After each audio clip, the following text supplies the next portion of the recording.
Back to health. Please join me in welcoming Dena.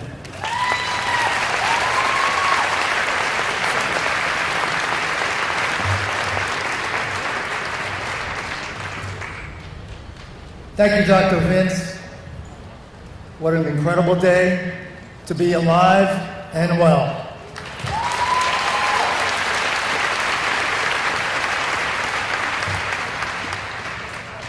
Just a quick takeoff from what Jackie said. Dr. Roy, my wonderful, lovely oncologist who administered 7 rounds of chemo, she gave me the good news that I wouldn't lose any of my hair.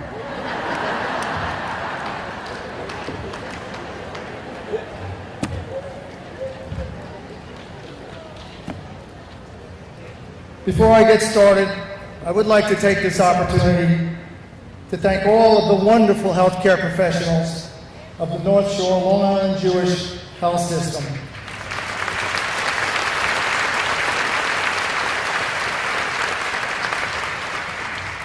For one, allowing me this honor of speaking on behalf of all the cancer survivors of LIJ. And two, and I guess equally as important, for saving my life.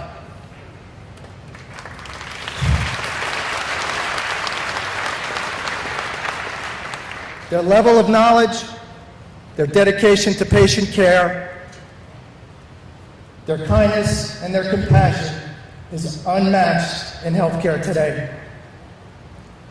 As described by Dr. Vince, I'm about 1.5 years out of throat and tongue cancer, a cancer recently brought to the front pages by the actor Michael Douglas, who thankfully is also well on his way to recovery.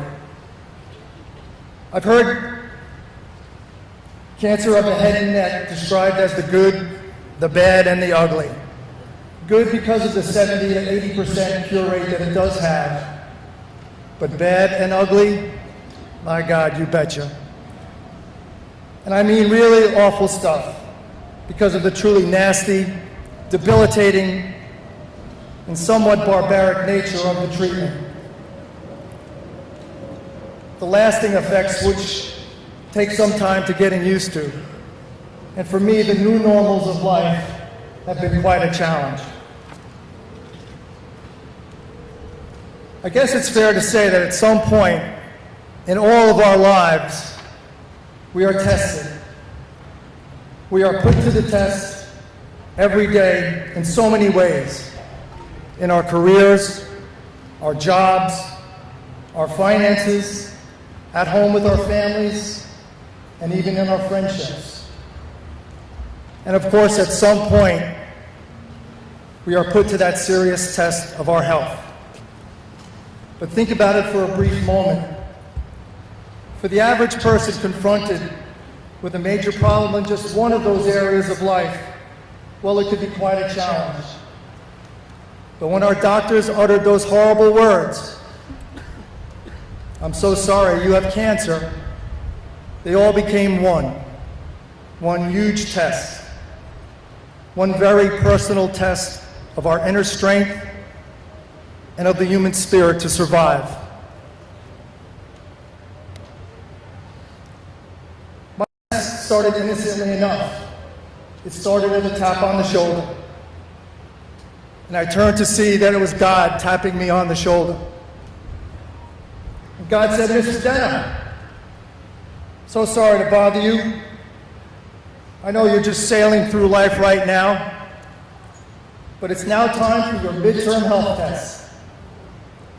I paused for a moment, I took a deep breath, and I said, "God, I really appreciate you stopping by and all, but I really don't have time for any test.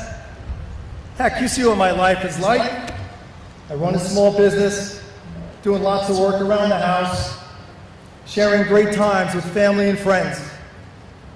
I'm 57, still running 100 miles an hour to make it all work. Just no time for any tests. Not that I'm questioning your judgment, dear Lord, but I'm healthy as a horse. Are you sure you got the right guy for this test?" Well, at this point, I could tell I was pissing God off. And that's not something you ever want to do. So God, speaking firmly, says, well, Mr. D, we could either have you take the midterm test, or we could go straight to the final exam. The choice is yours, Mr. D, but you will take my test. And take God's test, we all did. I guess it's fair to say that a lot of us are here today because we passed God's test.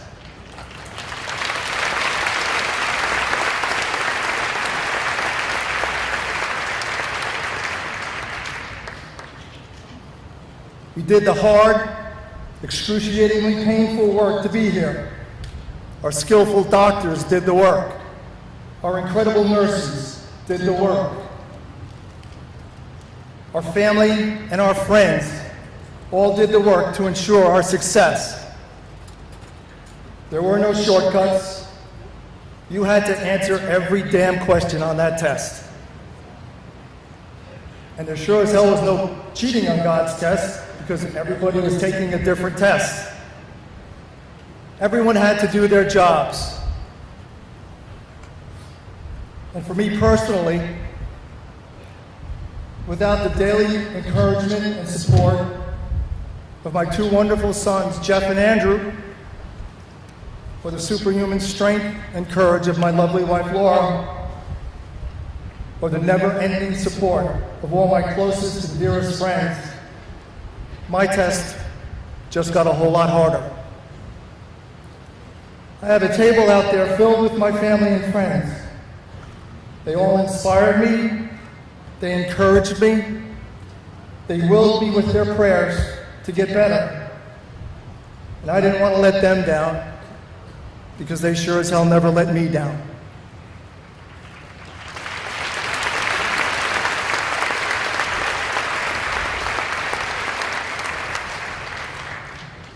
The love of our family and friends.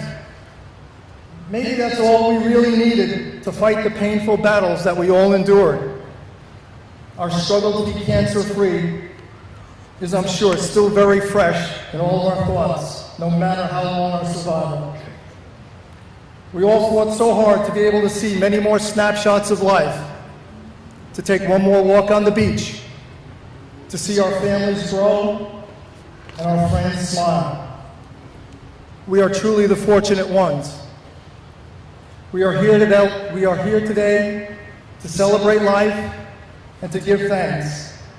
So many of us continue to lose this battle against this dreaded disease.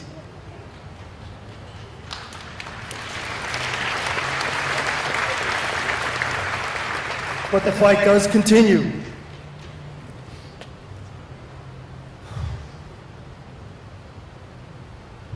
Guys, I know I've rambled on for a minute, but if I could take one more minute of your time, I'm only getting one shot at this. I just mentioned to you how the fight against cancer continues, and no one in my lifetime knows that any better than my closest and dearest friend. We have been an inseparable part of each other's life since the 4th grade, growing up on the quiet, tree-lined streets of East Meadow. Each change of season brought a different sport for the boys of East Meadow to play. We grew up as young men, learning so much about life and all its challenges through athletics and our coaches. My dear friend's name is Richard Morty, and he's here today with his lovely wife Nancy, all the way from New Orleans to support his buddy.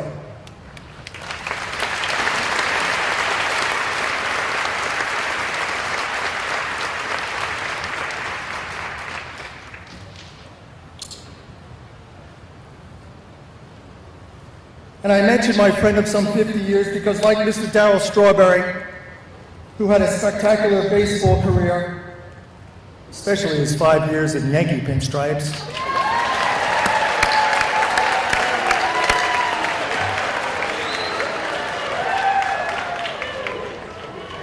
my friend Rick was also fortunate enough and talented enough to be a professional athlete.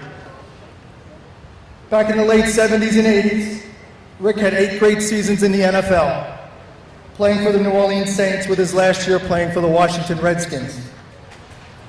Rick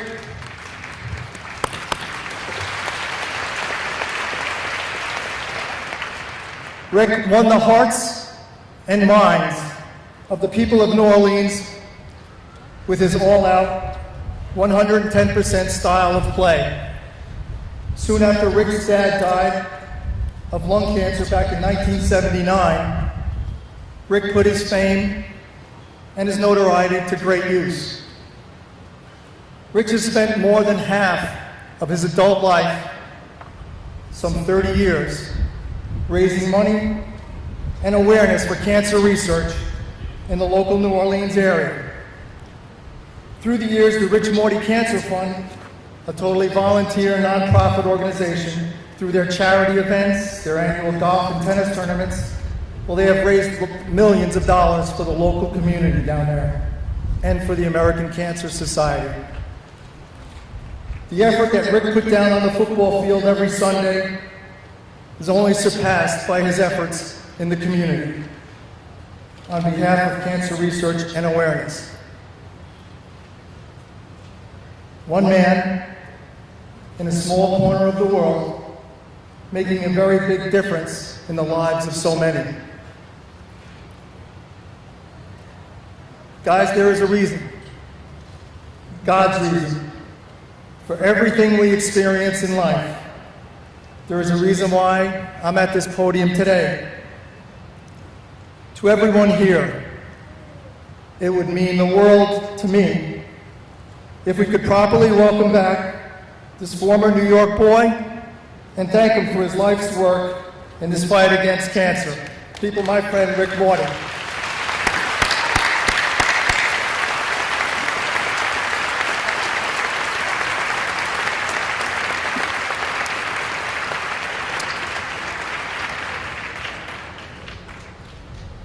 I know every one of us here has their own personal story of triumph over tragedy. Thank you all so much for listening to mine. God bless.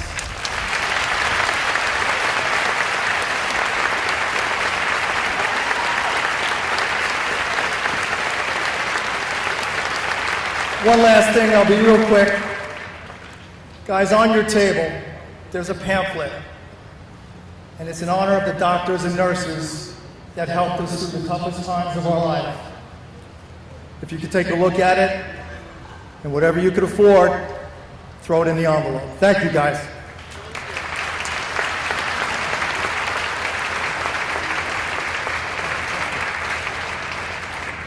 Could I have another round of applause for Jacqueline and Jeff again, please? Thank you for telling their story.